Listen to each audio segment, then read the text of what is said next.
Alright, y'all. So this is part 3 of the how to spot the dark worker in your family um, video. So we're gonna open up in prayer. Father God,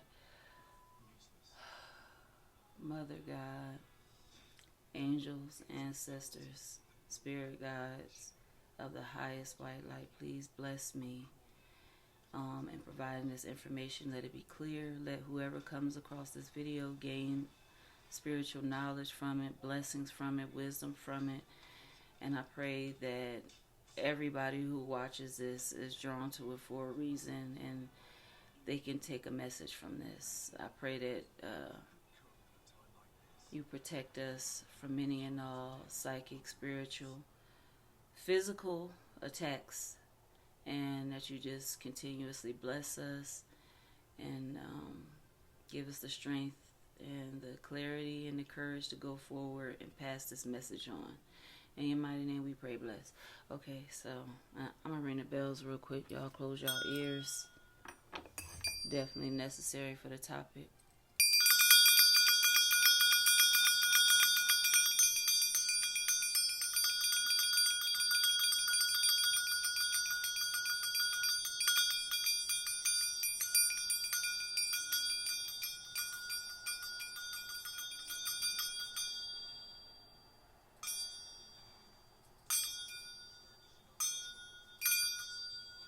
Okay, anyway,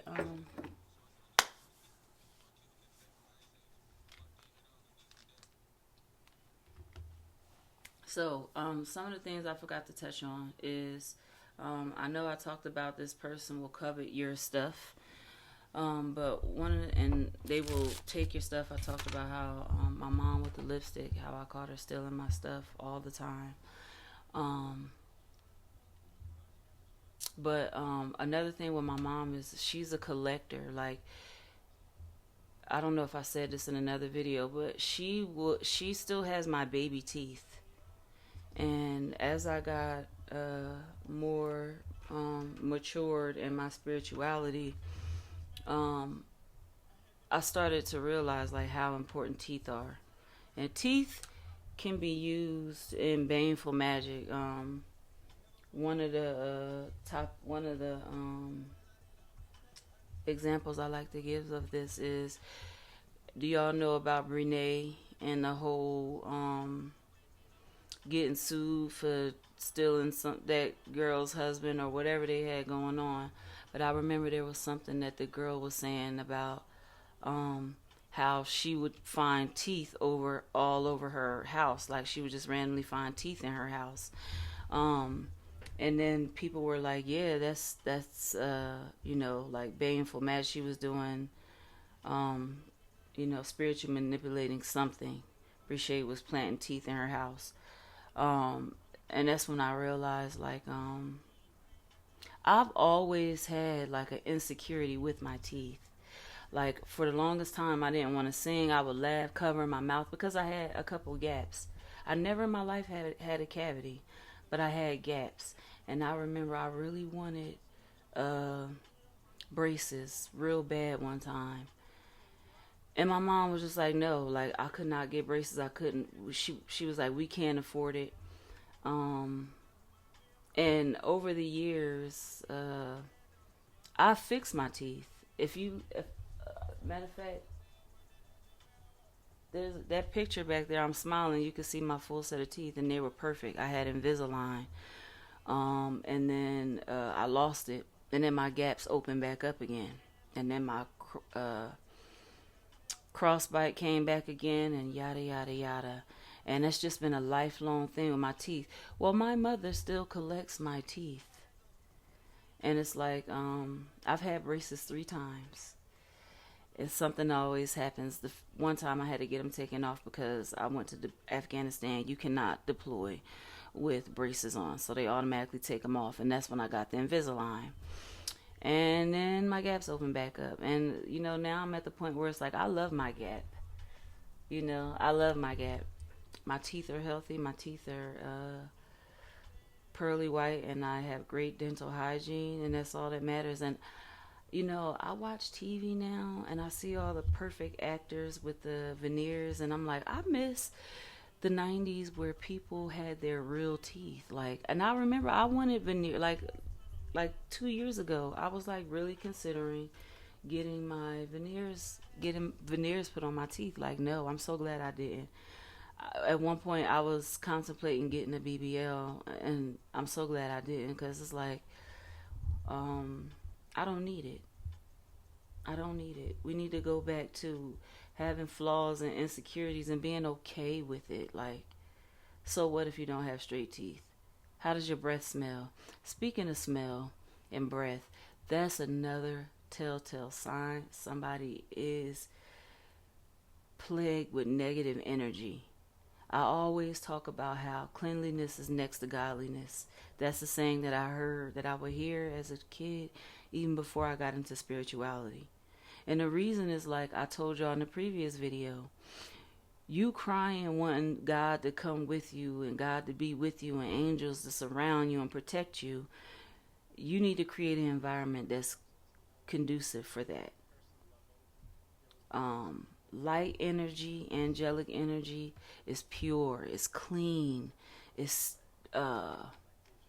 like sterile almost, like yeah, it's pure.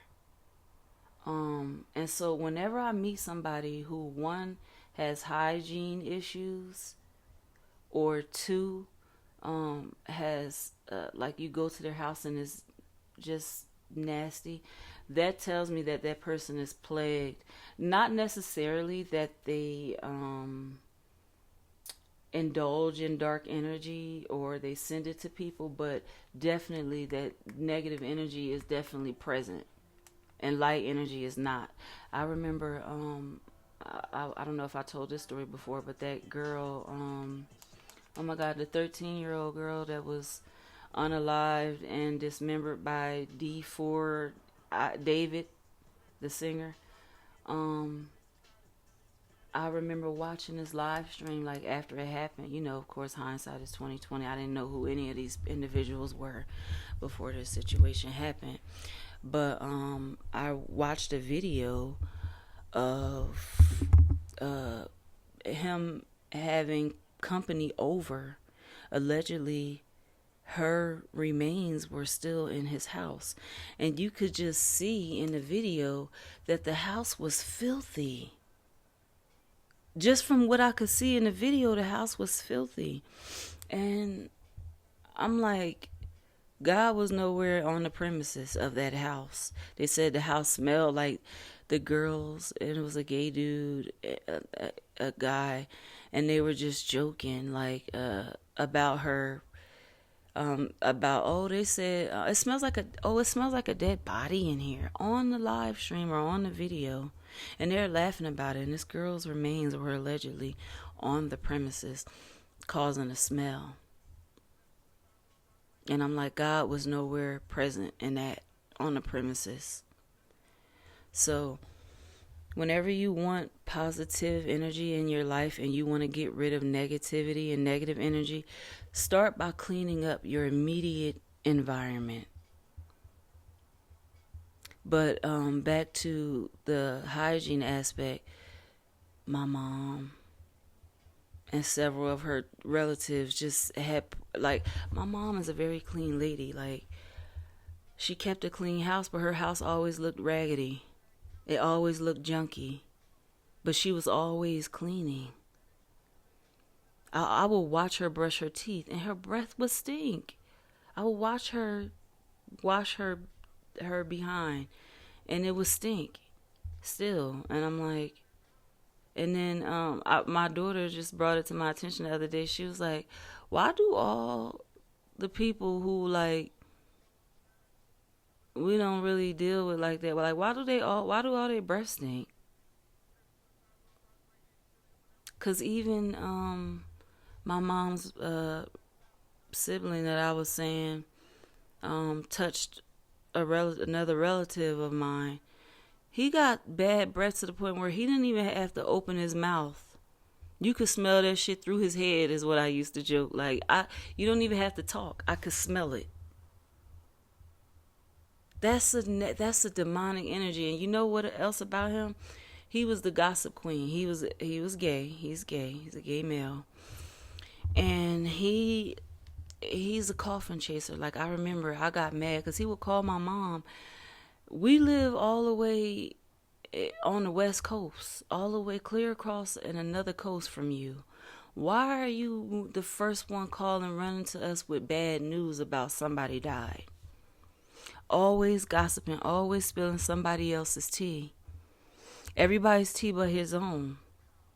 You a gossip queen, but you're an accused child molester, and you won't gossip about that. Anyway, hygiene issues, cleanliness.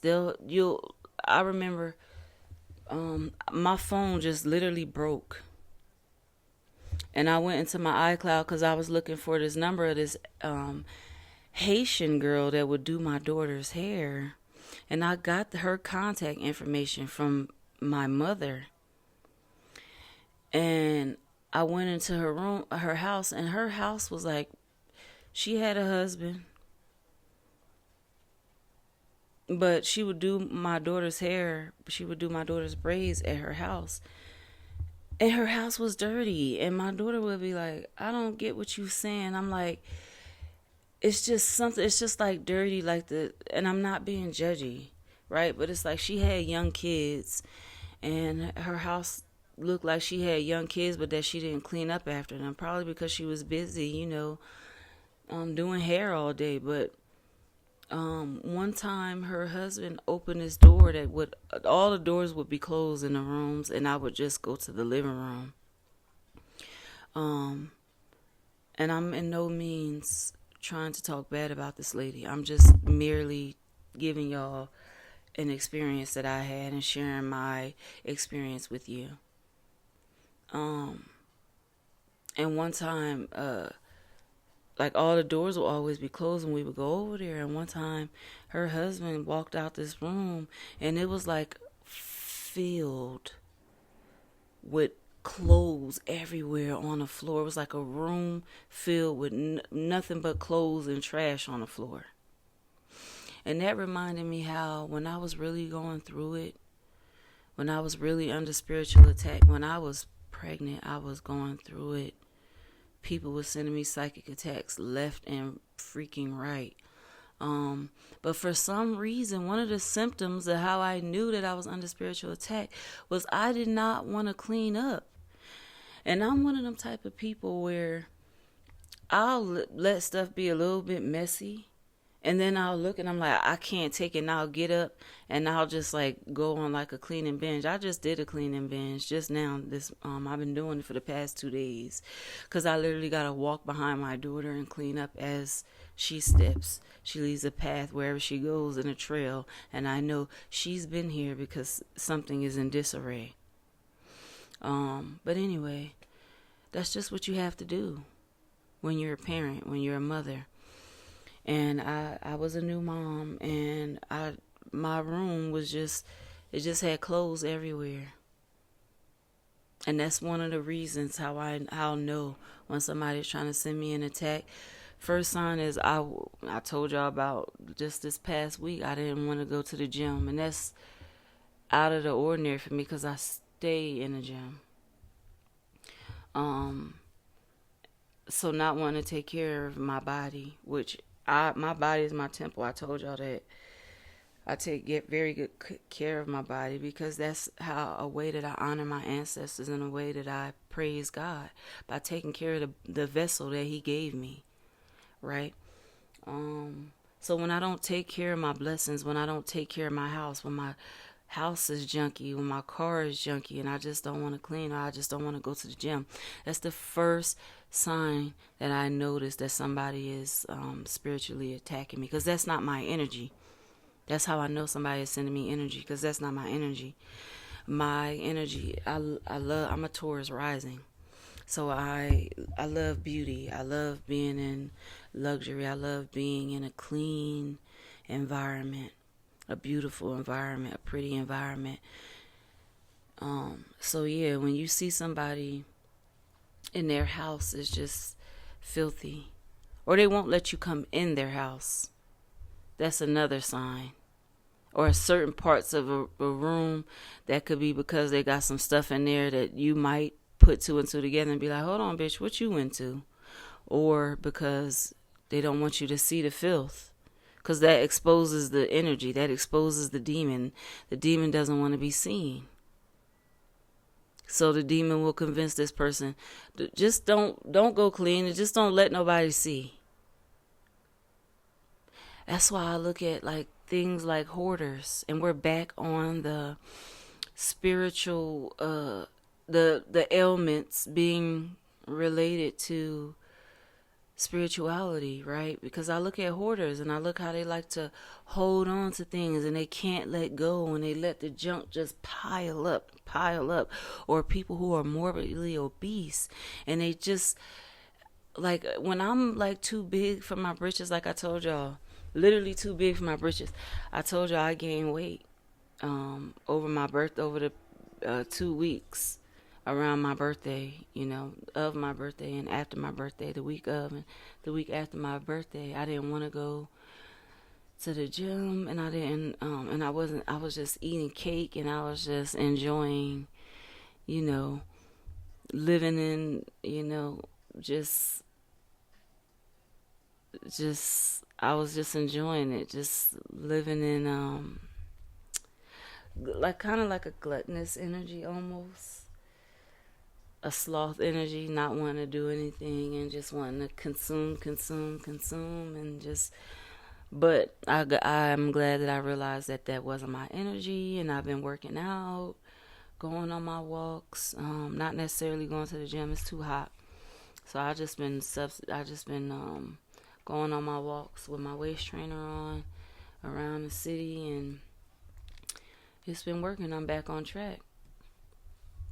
But I had to pray for the Most High to remove that energy, because I recognize that's why it's important to keep your spiritual eyes open and recognize be able to differentiate what's your energy and what's not your energy. You have to know yourself. Right? When I didn't know myself, that's when people could get the attacks off, because I didn't know myself. But I told y'all, anything that's off with my body, anything that's off with my mind, my spirit, I can tell when something is not my energy, or when it is. So yeah, bad hygiene, uncleanliness, hoarded, or they just want to covet, they just want to gather, and that's a demon in them. Like, it could be the demon of lack. My mom grew up poor, so she don't want to let go of stuff, and she want to covet other people's stuff. And so that's what the energy thieves and the dark workers, that's what that's about. They get energy from causing negativity, or from carrying out demonic orders, or that's how they get their energy. They take it from you when you are upset, when you are arguing back and forth with them. I remember when I told my mom, I will no longer be having these type of conversations with you. She was like, you mean arguing? I was like, whatever you want to call it, I will no longer be doing that. I will no longer be giving you any of my energy. And I'm telling y'all, once I did that, that's how you take your power back and your energy back. You just ignore their energy, and you call your energy back, and you will literally call your energy back every single day.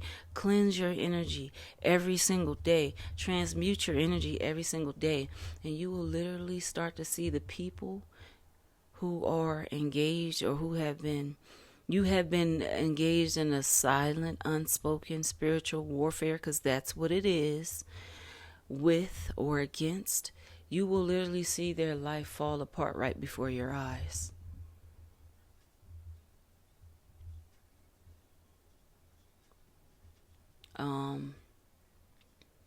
So yeah. Oh, always want to be argumentative, like, triangulation. So one of the things that I noticed is, me and my sister used to literally physically fight, I was telling y'all, like every day. And she never could beat me. But my mom would plant seeds of competition within us. Um, she would show favoritism to her when we were living under the same roof. The dynamic changed once I left the household, and those two were just left back in Colorado. Um, when I left, because I told y'all my mom just randomly moved us to Colorado. When I was in high school, and as soon as I turned 18, I left. While I was in the house, my mom would pick on me. And I would tell my sister, I'm like, yeah, you see? She like, yeah. Because I was a bigger threat than my sister, because my sister was gay. Right? My sister is gay. And my mom would say stuff about her being gay to me. And then say stuff to, just, she would say more stuff than just her being gay, but that was a contention that she had. I remember when we were growing up, she would literally be like, none of my kids better come home and tell me that they're gay. Now, why would she do that? My daughter, wow. My sister has always exhibited lesbian tendencies, if you will, like we knew very early on. So why was she sending those vague, veiled threats, like trying to... That's what they do. They try to get you to have some type of shame, like with my teeth, right? With my sister, it was her sexuality. And so they use that to manipulate and triangulate and pit siblings up against each other.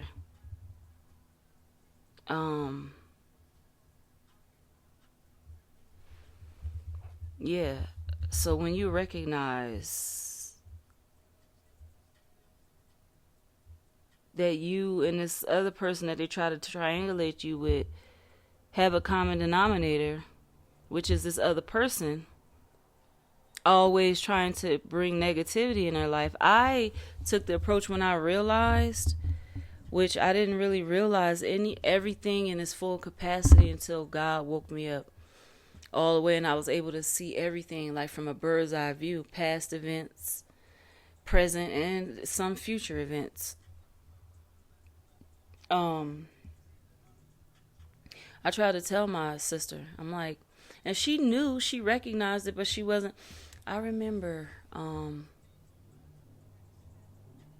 I got 3 brothers. I have 2 brothers whose birthdays are in June. I already told y'all we were very poor growing up.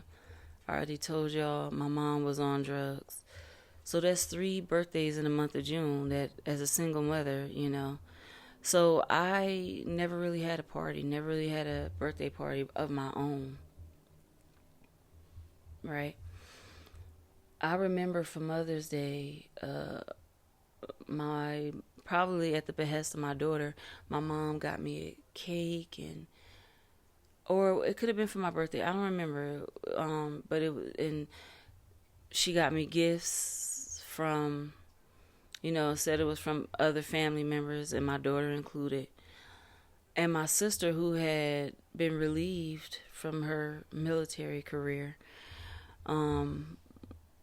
due to one thing or another, she was at my mom's house. Like, she was back home. And she was upstairs. And everybody was downstairs singing me happy birthday. And I was like, where's she at? And they was like, she upstairs. And I'm like, what's wrong with her? She got an attitude. And I'm like, what? Later on, my daughter told me she was crying because I received gifts and I received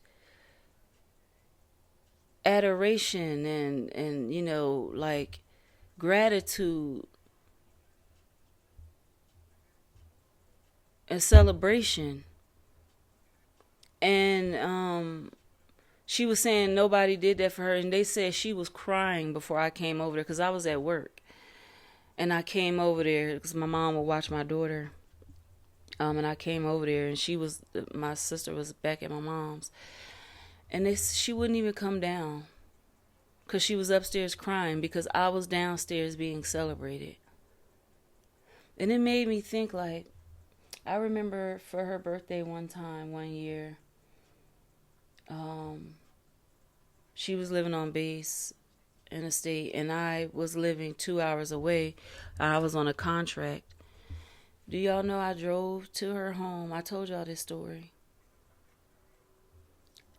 I made sure I bought her a nice bottle of wine. I decorated her place. I bought her flowers. I got her a gift card to a restaurant that I know she liked to eat. And I gave her money. I put money in this card. She never did any of that for me.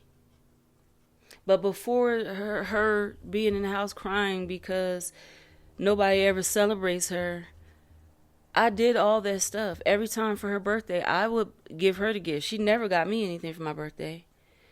She never got my daughter anything for my birthday. She didn't even know my daughter's birthday was. And that's my last and final clue of how you know. I mean, there's many more, but that's going to conclude this video for today of how you know or how you're able to spot the dark worker in your family. This was the nail in the coffin, how I knew.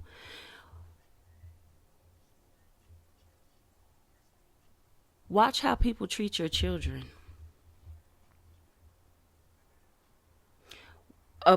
The way that somebody treats your children will tell you everything you need to know about how they feel about you.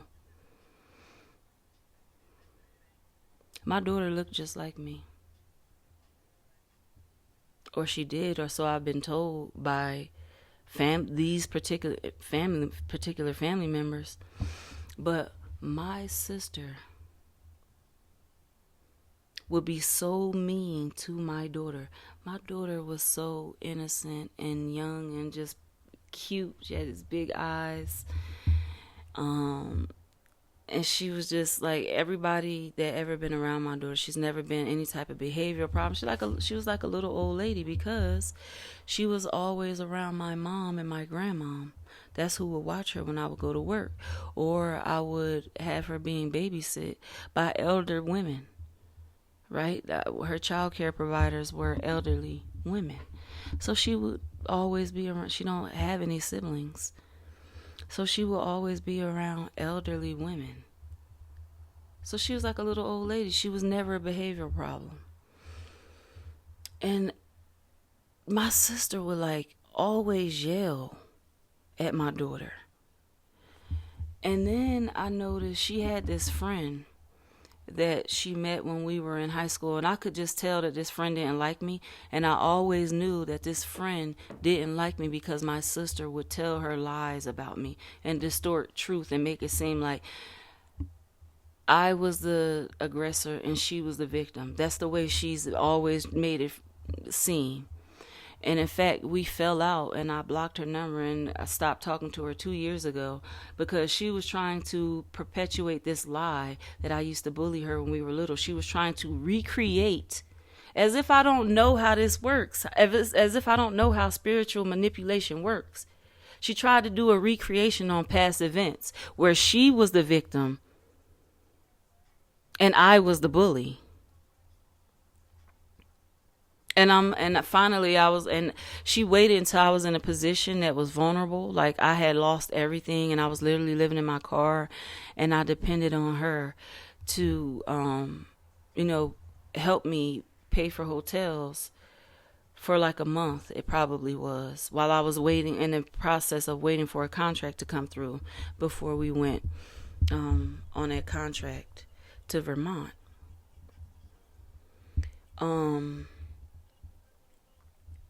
And it was at that moment when she realized that I was at my most vulnerable that she tried to say, well, yeah, you used to bully me, because she was having her own. This is the same family member that came to me and was like, what's the worst thing you ever done? She was trying to get me to confess to doing something so she could have something over me before she told me her secret.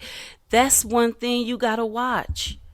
Because if you just confessing to get something off your chest because you did something really bad, such as molest another family member, I'm not keeping nobody nasty secrets like that. No, I'm not doing it. I'm sorry. And then you going to put that on me by coming to me trying to say, what's the worst thing you ever done? And you don't get satisfied, but you come to me anyway, and then you place that burden on me by swearing me to secrecy and silence. Secrecy and silence don't live in my vicinity, baby. I'm sorry. Especially not about that. Granted, she was a kid when this happened, but she was old enough to where first of all, I didn't know that this occurred. I had no idea. And I'm like, when would you have had the time to do that? Because I was always around. And she was like, no, you weren't always around because da da da da, and this is the time. Right? And I'm looking at her like, okay, well, you need to come forward and you need to confess to that family member's parent. Because if somebody did something like that to my child, I would want to know. And I would be plotting to do some very terrible things to that person who did that to my child. So you need to let them know. Of course she didn't, because that's not the reason why she told me. She told me because she wanted to unburden herself and wanted to reframe and recreate the events of our childhood. Because if you were really serious and you really wanted repentance, you would have went to that person and you would have told them, this is what happened when you were very young. This is what I did, and I'm sorry. And you would have went to that person's parent. But you didn't. You told me and you swore me to secrecy because you want to burden me with your secrets. I don't fucking think so. You did it. You confessed. And you want to walk around this bitch like you holier than thou? While I'm sworn to your secret, no. But she would treat my child so terrible. Yell at my child. But she had this friend who had this child. And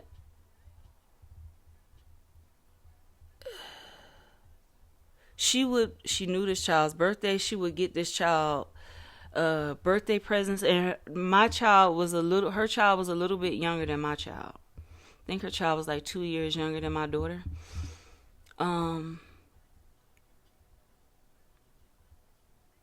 But she would always be yelling, lecturing, and I was like, you don't have to discipline my child.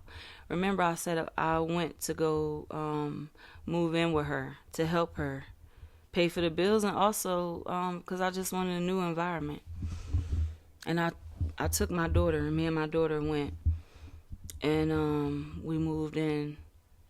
And she right then and there, the affection the emotion that you choose to show the most is discipline and authoritative. You're never soothing. You're never saying any positive words of affirmation to my daughter, who is beautiful, by the way. But even still, this is your niece, and your kids are an extension of you. And the contrast and the difference of the way I saw her treat this girl versus the way she treated her own niece. I even went to my mom. Y'all know how I feel about my mom. I even went to my mom like, am I tripping? And my mom was like, nope. And I told you, if you ever want to spot the narcissist, the dark worker, or whoever in your family or in your environment, you go to the known confirmed narcissist, the known confirmed dark worker, and you ask them. Because they want your energy, they want to siphon all your energy for themselves. So they don't want to share. So yeah, they'll be more than willing to tell you. And she was like, no, you're not wrong. I see it. And it was to the point where I told y'all we were living down there and I was on a contract. And it was at this prison. So, you get off, at a certain time, you can't leave. Because the facility is locked down. You can't leave when your shift is over sometimes. And so I needed super reliable childcare that could accommodate that, because I didn't want to just leave her stuck with a babysitter, where I'm getting charged for a certain amount of hours and then I go over and then I'm left having to pay. So childcare wise, and that was the agreement that me and my sister had. I will move down there, get a job, because I'm a nurse. I know I'll get a job anywhere. And you can watch my daughter while I go to work. And in return, we will split all the bills halfway down the middle. I told y'all I had and this is how I should have known a bitch was doing spell work on me. Like, what? I think back on this now, like, I had to have been under a spell. I had my money being deposited in her account. I used her bank account and routing number to put money in and trusted her completely. I was like, I don't even want to have access to it. You have access to it, because I didn't trust myself with money. Y'all, that was a spell. You need to trust money. Money is energy. If you don't trust it, you repel it from you, and you will lose it, because it's energy. You're repelling that energy away from you. You're saying, universe, I don't want this thing. So the universe won't send you that thing. So that's one of the tellings of the craftsmanship. I just randomly all of a sudden stopped trusting myself with money and felt that she was the better steward of my money. Where I'm being led, I've had several readings by several different people, and they literally told me that she's a thief. They didn't even know each other. 3 separate readers told me not to trust her. But I trusted her so deeply that I felt the need to have my money going directly into her account. All I did was work, and the one thing that she was responsible for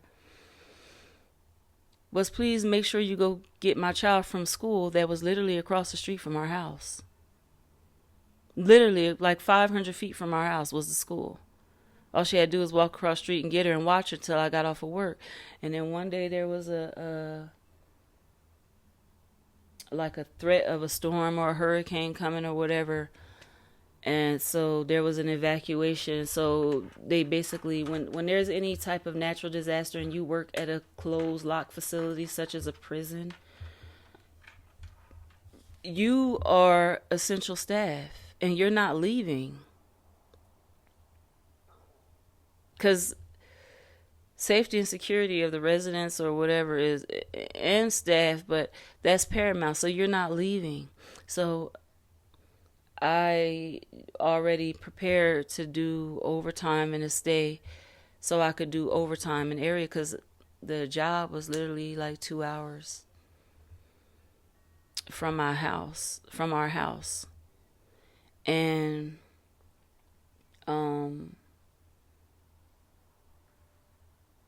I was like, yeah, I need. She was like, oh, I can't. This is like Thursday night, and I'm supposed to be going to go do all these doubles on Friday. And she's like, oh, I'm leaving for the weekend. I'm going to a Kevin Gates concert. She didn't even like Kevin Gates. So right then and there, I was forced. I had to come up with another solution. I had to literally fly my mom all the way to the state that we lived in from Colorado to pick up my kid, pick up my daughter, fly her back to Colorado. And after that, I was like, okay, I got to leave. We had an agreement, and you reneged on that agreement. You tried to leave my daughter without a babysitter in the last minute notice, and you know I don't even operate like that.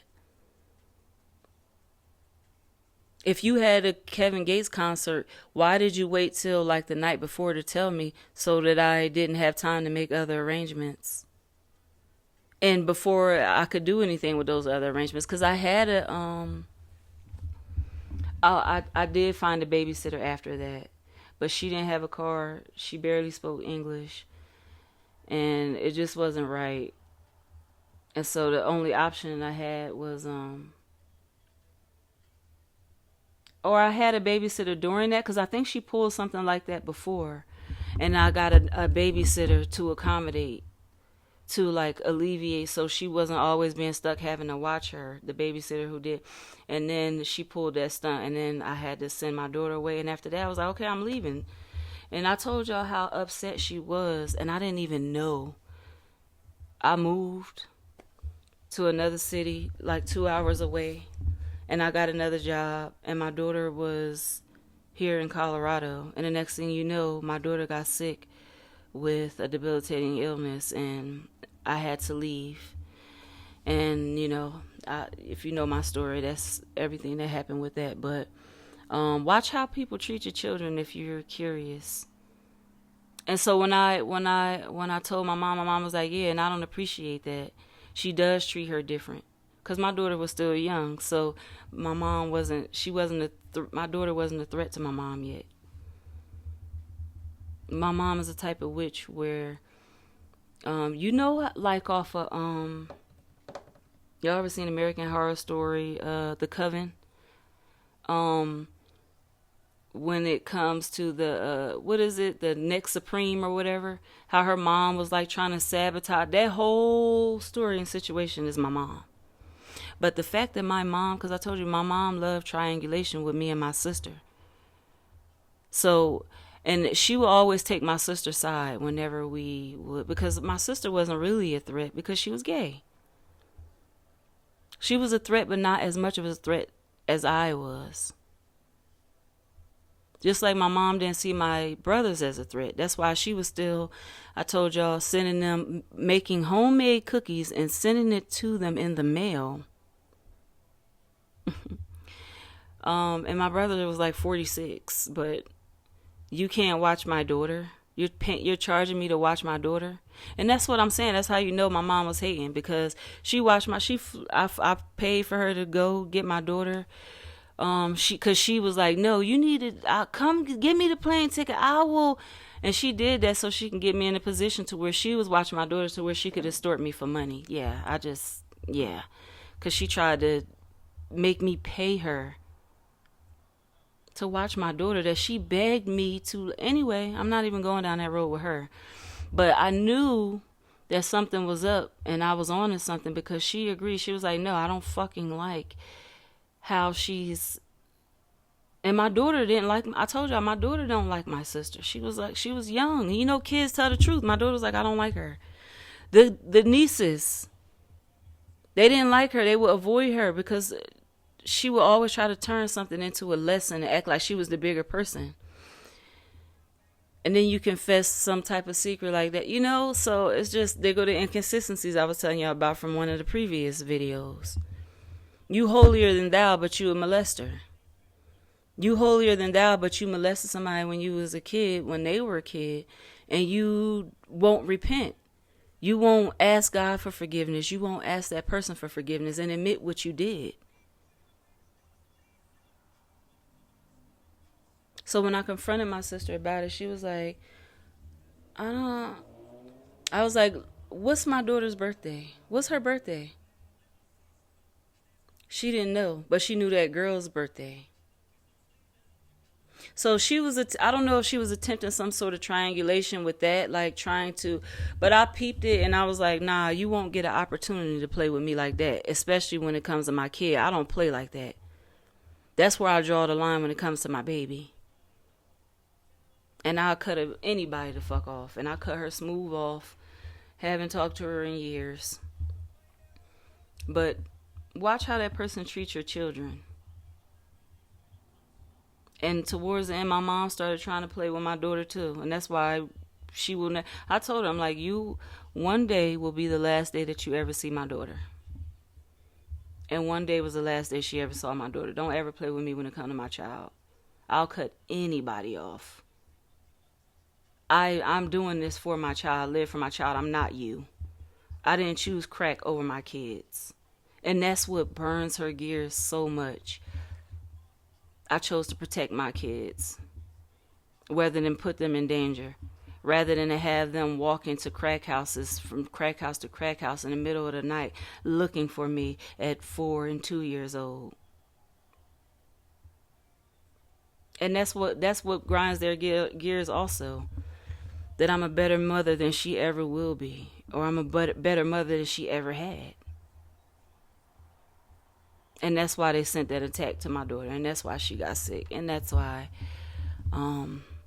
they in the predicament that they're in now. And they're in a predicament that they're going to be in the predicament that they're going to be in. Because they try to play with the wrong person. They try to play with don't play with my daughter. That's where I draw the line. That's when I woke the fuck up. When I noticed how my daughter was being treated. That's when I was like, okay, no, it's no longer just a thought. It's no longer just me being paranoid. It is exactly what I thought it was. And don't give nobody the opportunity to play with your kids. But anyway, yeah, I'm out. It's 45 minutes. Can't believe it was that long, but um, I'll probably catch y'all later. Love you. Bye.